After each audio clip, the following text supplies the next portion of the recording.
Hallo daar. Woensdag is uitsattyd. Is julle reg vir die show met 'n difference?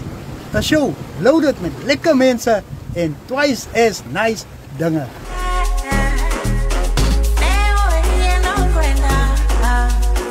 Welcome back, viewers. Up first, there's much more to the Rural Revive initiative than meets the eye.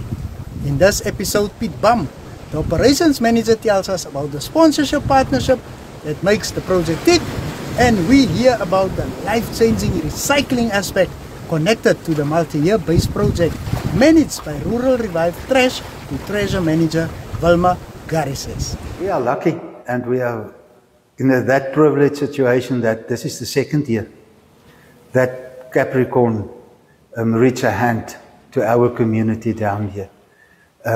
So this year again, we have Capricorn coming on board with us. With this whole Desert Runner trip that we have, where we pick up the veggies for a lodge, we pick up the staff, we pick up the laundry, and as we go on our trip, we drop off those stuff, but then we also collect again laundry, we collect staff, and the big waste problem in the desert, we opened a small waste management centrum